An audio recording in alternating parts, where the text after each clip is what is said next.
All right, Steelers fans, welcome into the Knoll Road. The Pittsburgh Steelers could have one of the best wide receiver trios if things go well in 2026. That's what today's show explores here on the Knoll Road. Metcalf, Pittman, Bernard. What is their ceiling in 2026? What needs to happen to get there? Here we go.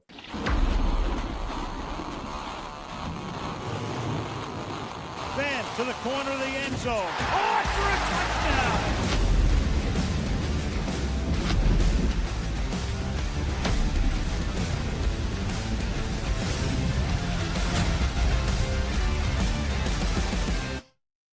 Yeah, welcome in. Please like and sub. I'm Gavin Dawson. He's New Bear Lesniewski. And leave a comment down below. Let us know how ridiculous you think the thumbnail is. Could this be a top 3 wide receiver trio? Realistically, New Bear, how the hell are you? And what's the highest you could put him right now? Well, just real quick aside, shout out Paul Skeens. There's no question who the best player in baseball is. We're doing rankings. Let's make sure we come correct across the board. What I'm looking forward to with these 3 dudes is the versatility and the way this thing plays out over the course of 18 weeks, 17 games, where we're looking up at the end of the year judging this. Like, how refreshing is it after years of neglect, after us in here talking about them not even having wide receiver 1 because DK is really a 2, and now maybe they have 3 2s. So what does that buy you in the rankings? Yeah, three twos? 3 2s? Wow. Shots fired at DK. Pretty strong. I think DK has a physical freak who they're going to now move. What we saw in Ireland is going to happen week in, week out. You're not going to be able to shell game him. Pittman playing power slot, also being able to play outside. You asked the question, what's it going to take? And the biggest thing is 8. The biggest thing is trust. When you have dudes like DK, and he was willing to throw 50-50 balls. Hell, he was willing to rub his belly and throw him to MVS. With Pittman, who's willing to be a crash test dummy and put his body on the line, you almost have to protect Pittman from Pittman. Like there's some Gronkowski, there's some, Jake Ferguson a couple years ago. Like who's your favorite dude over the middle taking, body crunch, spleen shots? And then there's this kid from Alabama that people are comparing to everybody, from JSN to AJ Brown based on the different RAS, math bomb, 40 this, height, weight, speed. But again, this is a dude who's played wildcat quarterback, and it wasn't just a gadget thing. It was part of the scheme where Mike McCarthy wants X, Z, F. He wants you to be able to line up everywhere. He wants you to be able to go in motion. He wants you to be able to line up and beat your man and do all these different things. Man, when you go back over time, and you start talking about Devontae Adams, everyone knows, right? Randall Cobb, obviously, Kentucky in the house. Jordy Nelson, Greg Jennings, James Jones, Donald Driver. Yeah. They had dudes, right? Aaron Rodgers was picking and choosing matchups. And Cobb was the guy as a rookie who made his impact, return game, earns Rodgers' trust, and then he becomes this slot demon, which is why we were so high on Mekhi Lemon. And you start looking around the league and thinking about where Lemon went or where, holy cow, you want to talk about addressing a room. Think about what the New Orleans Saints did with a healthy Chris Olave, right? Jordan Tyson, Lance, Barry and Brown, like all these different dudes. Like there are teams that are turning things over. But of those top, 3 guys, of those top 4 or 5 guys, 3, 4, 5 of them are rookies. We're talking about, DK being a dude who's so advanced physically that when he does green screen stuff that's actual AI, people think it's real.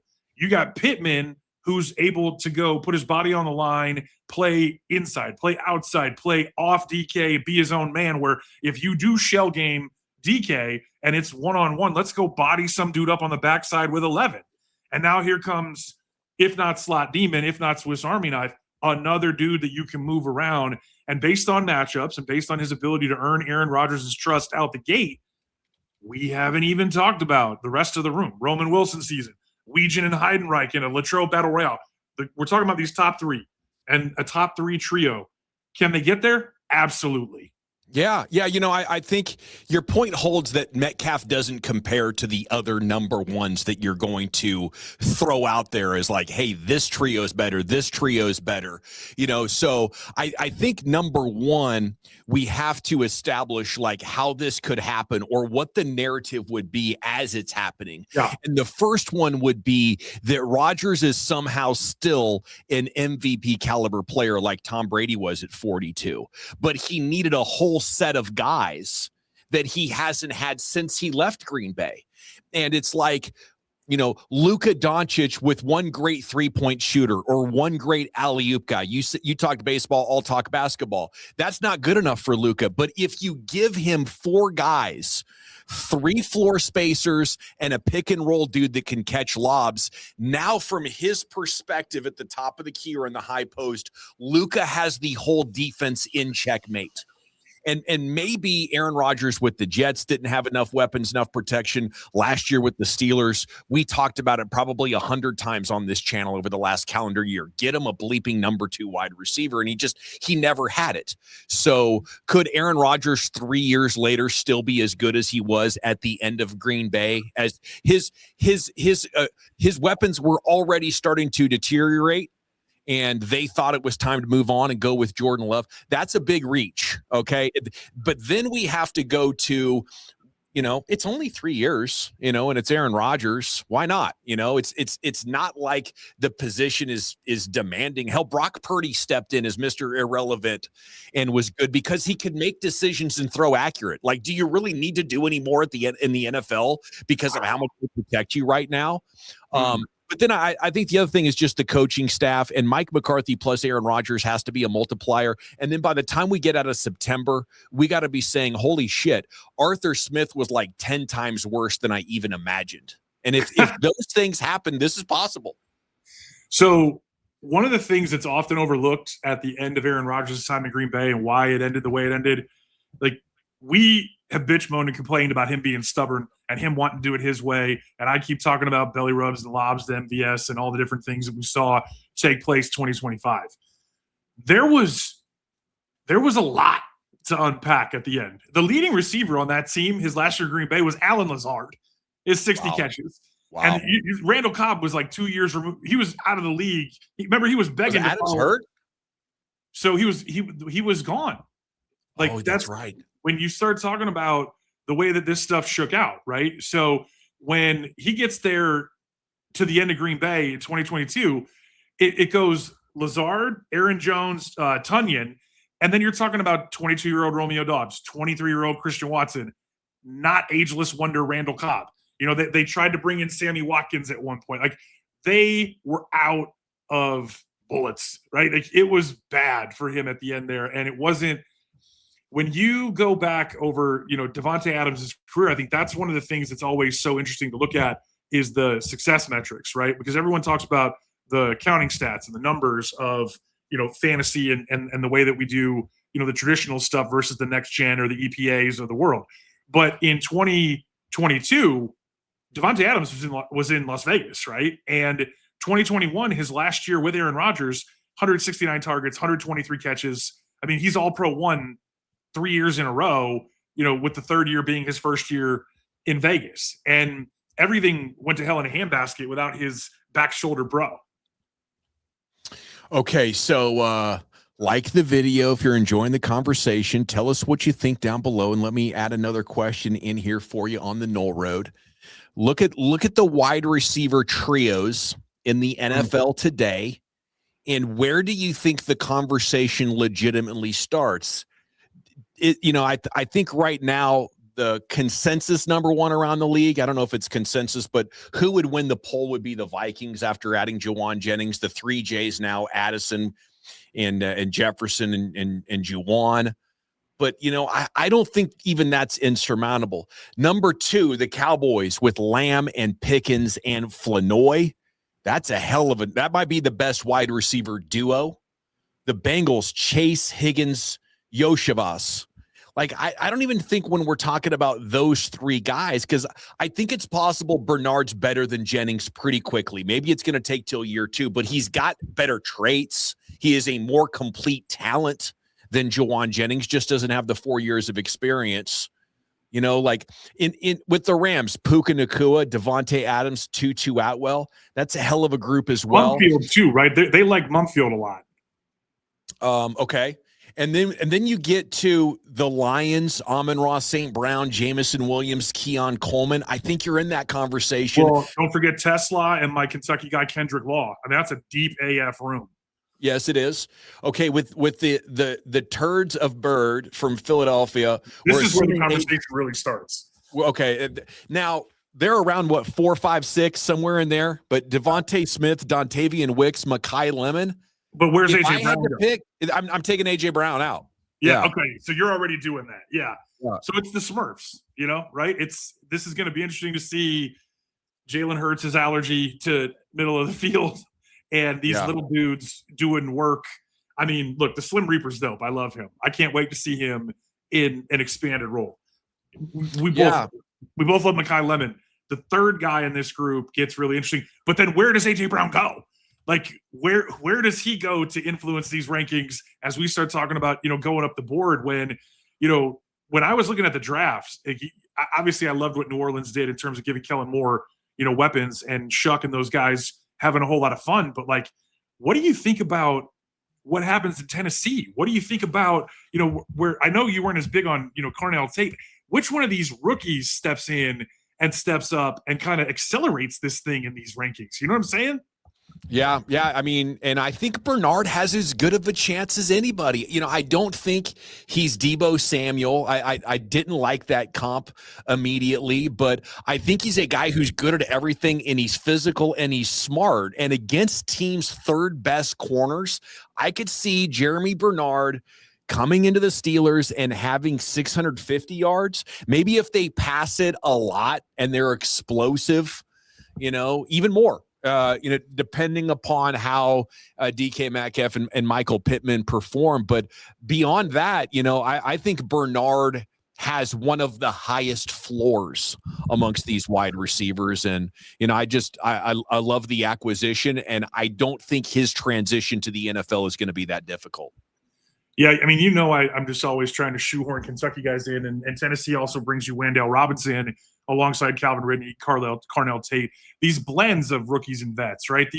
I mean, think about like Brian Thomas Jr., Jacoby Myers with a full offseason in Jacksonville, and they like Parker Washington a lot. The Josh Cameron kid that they drafted is a bleeping bully, right? So that's where I'm kind of driving some of this stuff, where it can't just be a conversation about like, oh, hey, Jalen Waddle's in Denver, Cortland Sutton's pretty good, Troy Franklin's pretty good. Like all of a sudden, this is a top 3 guaranteed. It's not, because we also don't know about Bo Nix's ankle. I mean, Aaron Rodgers was popping up in, you know, subreddits about potentially being, you know, low key, and Sean Payton online too. And there's going to be some interesting stuff that happens about kind of protecting Bo from Bo. And are they going to go ground and pound? Because I mean, they can't find enough running backs to want to give the ball to, throw the ball to, do all the things that, you know, because you got to see Sean Payton, you know, up close. I mean, some of these rooms are fascinating. Like, you talk about top heavy in Dallas, people like Flanoy, he hasn't really done it yet, right? But like Jackson Smith-Njigba, and then you fall off a cliff, right? Cooper Kupp, talk about Father Time being undefeated with Aaron Rodgers. Rashid Shaheed is much more valued as a return guy for them, right? So the thing I like about the Steelers wide receiver room, as much as any wide receiver room, is that these guys are going to be out there playing all 3 positions. They're going to be their opportunity dictated somewhat by matchup and then trust with Rodgers, like we talked at the top. They're also going to be critical in the run game because they're so big, strong, and then all that stuff, if they get the run game going, opens up and makes things easier from a matchup perspective if you're able to force teams to have to screw another defender into the box versus, you know, last year where they were struggling without anybody opposite DK, but then DK being suspended. I mean, shit, you and me could have run out there. I mean, that was in that wide receiver. Well, I think I would probably more likely jog out there. I don't think I can sprint anymore. I'm not allowed to. But I would want to transition from here, New Bear, into an updated conversation about what the midweek vibe is around Aaron Rodgers. Is he coming back? We're doing this show assuming he is. And I think that's a greater than 50% chance right now, but it's not 100%. And it's not 100% that he and Mike McCarthy are going to get along incredibly well. And it's no guarantee that Father Time doesn't like smack him right in the face. You know, Brett Favre, after the pants on the ground run to the NFC title game where he had 33 touchdowns, I think it's 7 picks that year. The next year he went 11 touchdowns, 19 picks, and it was over. Like just like that, Father Time slapped Brett Favre directly into retirement. And those are amongst the variables that could turn this idea on its head and make this video, you know, look like one that we want to burn. But yeah, like where are we with Rodgers right now with your expectations? That he's going to sign, that it's a matter of dollars and cents, that it's a pride, that it's a, you know, the vets want him, that, you know, anybody who wants Aller to marinate is 4-8. And then, you know, the other side of the coin being the new toy. The other side of the coin being, I mean, if we're really going to do this thing, let's go all in and see what we have, you know, against next year's quote unquote generational quarterback class. The challenge with Rodgers right now is I think people are making this argument about how he hasn't said anything. So how are we holding his feet to the coals saying he loves this drama, he loves this attention, this is his fault because he hasn't said anything? The fact that he has not spoken is the problem because the Steelers can know or not know what he is or is not going to do. And everyone else is going to spin and talk about it because we're sitting here talking about drafting punt returners in the 4th round and having this complete team when everyone's looking at it saying the QB is the only missing piece. If you're rose colored or not necessarily colored, like how about just rose tinted? I mean, it's a really interesting, it's a really good roster. And we've talked about, you know, misgivings with Queen. If he was really playing hurt and really having a hard time with Tomlin and the comms, with Tomlin and the scheme. We've heard what Darius Slay said and some of these other folks coming out. Like that noise is not getting quieter. And I think everyone's doing their best to kind of let Tomlin leave and let it be a graceful exit and celebrate the 19 years and welcome him back. He'll be up in the Ring of Fame. He'll be in the Hall of Fame, all those things. Let's just focus on 1137 Greenfield and the march to the 7th Lombardi at the same time. There's a dude when if you're going to talk about legacies, if you're going to talk about the like football future, not just of this team, right, but of lore and all time and all the things. I mean, last summer I was in here saying, okay, here's how I'm going to talk myself into this. If Aaron Rodgers were to somehow figure out how to win another ring, he goes into the pantheon of the second greatest quarterback of his generation, which arguably makes him the second greatest quarterback of all time. That's how far I was willing to push it. And that's how I kind of pushed myself into this thing of saying, you know, I love that Hard Knocks. And I was so fired up before he tore the Achilles.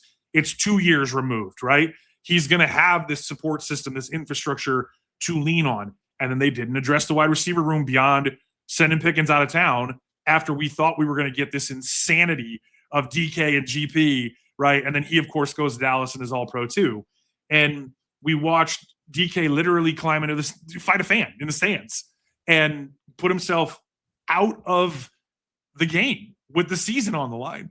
And Rodgers in those moments goes 4 out of 5 down the stretch and throws some earhole balls, scud seam missiles to Freiermuth and company. And they get just enough to get the job done to the point where you're going into the 4th quarter down 1 in a home playoff game. And then history just does what history has done since 2016. It repeats itself, and it got ugly.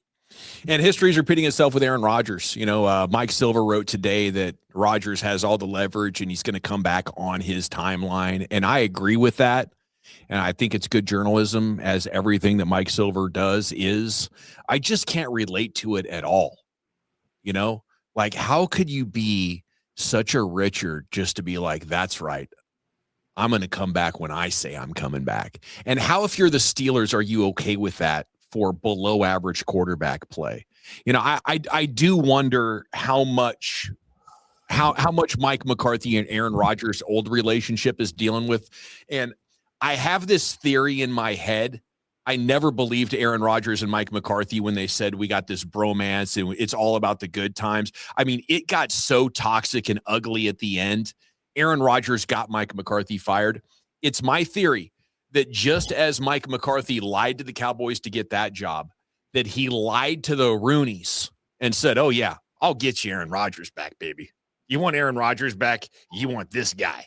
Here I come, And now he's here, and they're finding out and that it's not a slam dunk, So I wonder, like, how the Rooneys are looking at how this Mike McCarthy, Aaron Rodgers relationship is starting. And as, we get ready for pen to go to paper, it probably, I'm not sold it's happening.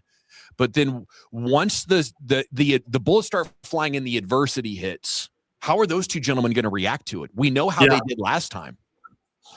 My favorite part of this, earlier in the week, I caught Tyler Dunn on the Fan, and he was talking about how if you believe, and I'm paraphrasing, but basically, if you believe that Aaron Rodgers is this vindictive kind of evil dude who holds a grudge, then how sweet was it, for him to have the last laugh in Green Bay, meaning Rodgers getting that second wind under the floor and, winning more MVPs and reascending after McCarthy got fired. And you remember why?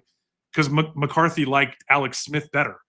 And I've talked about the San Francisco, when McCarthy was the OC in San Francisco, about how if you spike the ball on every play, your quarterback rating will be 39.6.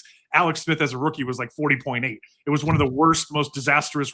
And then somehow that springboarded McCarthy into the head ball coach job with the Packers. And who is the quarterback in waiting? Rodgers in McCarthy QB school.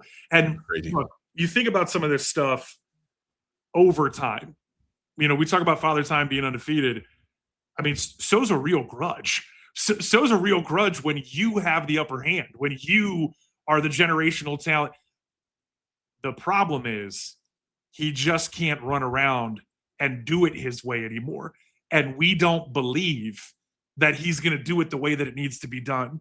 If he would just bleep and do that, and there's going to be dudes open, and there's going to be, 2-3 guys to turn around and hand the ball off, play hammer and nail, play action over the top.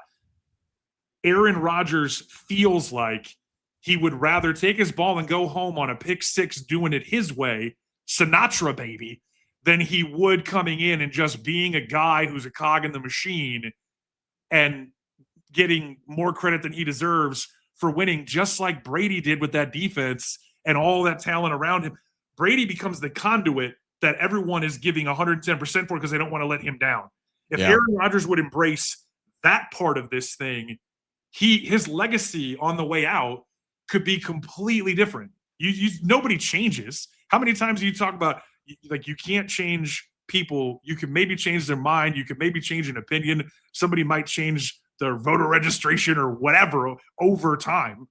But people don't change. Like, for the most part, your brain synapses they're locked in, they're hardwired. After you go through puberty and have a little bit of life experience, you are who you are. And if you're doing stuff different, you're basically faking it till you make it. My problem with Aaron Rodgers is Tom Brady was getting arrested at parks because he was violating COVID protocol. That's how bad he hit. He moved Antonio Brown into his damn house to keep him out of. And Aaron Rodgers just won't tell us if he's coming back or not. There's a problem with that. I don't know how you're restful as an entire, like, millions of people are like, dang it, dude, just give us an answer. I mean, props to him for doing his own thing and wanting to do things on his timeline. But I also think there's a real arrogance to it that has always rubbed NFL observers the wrong way. But this video, not to digress too much, but we did want to give updated Aaron Rodgers thoughts. This video is more about where this thing could go right and what would happen. When you talk about Mike McCarthy's system as compared to Arthur Smith's, that's going to unlock more volume, I would imagine. I think we can hope that with more weapons that can get open early, Aaron Rodgers will be more comfortable going through progressions and hopefully sticking with the play a little bit more. But I think the biggest thing that I'm hoping for is that it unlocks the best version of DK Metcalf. And I wondered if you could talk about, the opportunities or the different routes in the West Coast offense compared to what we saw last year when it comes to, the slants or the comebacks or any of the other things that Metcalf can specialize in. Well, so I think that the misconception about all this stuff is that DK can't do a whole bunch. He's never been really asked or tasked or put through like a Drew Aller type of boot camp where you're stripping him down and saying, hey, watch these 15 cut-ups of Jerry Rice running a bleeping slant. And, oh, by the way, because of Pittman and Jeremy and all this motion and all this fun and the running game and all this stuff that we're going to marry together, it's going to be you and one other dude. So now you can do things that Jerry Rice couldn't do because he didn't have your size, your strength, and your God-given stuff that you roll out of bed with. Like, I feel like if we're going to believe that Mike McCarthy is this QB guru and give him his flowers for having, all these top 10 and top 5 explosive offenses with, Aaron Rodgers going from being a dude, holding the ball next to his ear hole to being the ultimate swag from any depth in the pocket to on the move to the scariest guy in a Hail Mary situation or any other time in the game. I mean, how many hearts did he rip out with sideline throws or like the things you do in your backyard, the 3-2-1 countdown stuff. You talked about doing basketball earlier. He was that dude, right? On the move and with the game on the line time and time again. The challenge with all this stuff about conceptually West Coast or the size and what that might and the raw athleticism and the unrefined nature of a guy like DK or the relative lack of speed or suddenness with a guy like Pittman. And really the way that, the Debo and the A.J. Brown comparisons play more into how, Jeremy Bernard will likely play on Sunday, where he's going to use the physicality learning from Pittman and DK. He's not coming in and all of a sudden being Wes Welker. Like, that's not his game. Can he find green grass? Yeah, but he's a big physical dude that wants to put corners on their ass. And when you start talking about the way that McCarthy's going to do this, I've talked about this before, where if you go, through the internet and Reddit and all the different things, and you want to find these playbooks from ancient times, from the last century, when he's a quarterback coach, when he's a OC, when he's the head ball coach, and he's installing this thing, it all starts the same way. Like, page 1 is page 1. This is the route concept. These are the and then what they do from there is they build based on personnel, and they route stuff up, and they add things to for a CD Lamb. Like, you see more of the shallow cross, the cross in general, right? Doing things with move guys like CD Lamb, where you get 185 targets and you put that dude on a pace to not just win fantasy leagues, but be the number 1 seed because everything funnels off of that dude. Is DK Metcalf CD Lamb? No, but Mike McCarthy's not going to ask him to be. And that's the thing that I think is going to be really unique about the trees without Mekhi Lemon, because Jeremy Bernard is more like the trees than some of these other guys we maybe wanted or hoped and wished would end up, being able to play between DK and Pittman. McCarthy's now going to trot out, if we're to believe him and take him at his word, he's going to draw up the 11 personnel stuff with anybody being able to play any position and run any route at any time. And that's why if you're excited about what DK did in Ireland last year and you go, how the hell did we not come back to this stuff? When you go dig routes and you go, it's not just going to be 7, 8, 9. It's not just going to be go be a freak and go beat your guy. It's going to be, hey, look, DK, you're the number 1 receiver. But in this personnel, when we go bundle to the boundary and it's trips, you're actually going to play 3. And you're playing 3 because we're drawing it up and designing it for you to be 1. Because the route that they're going to cover, because they're expecting everyone else to do this, is actually designed to put you on the back burner by formation, by tendency. But because of the way this team does this thing this week and what we've put on tape for the past 6 or 7, you're going to be wide open. This is a touchdown. Great stuff, man. I love it. If you're on a smart TV, hit that menu button, go to more options. You can like and sub from there, and we would absolutely love you for it. We got to build on this offensive scheme discussion because what McCarthy could change to amplify Rodgers is one thing. What Angelico might do coming over from the Kevin O'Connell system stands to have the possibility to really modernize the offense beyond what McCarthy was able to do with the Cowboys. And if those things start to happen, if those things genuinely fall into place, I will be a little bit surprised, but I think it will, further raise the ceiling of this football team. So all right, here's a real quick big thing on the way out. The Kevin O'Connell stuff that's going to matter the most to DK is exactly what they did with Jordan Jefferson, where they put him in motion, and Jordan Jefferson could have been like, I'm Jordan Jefferson.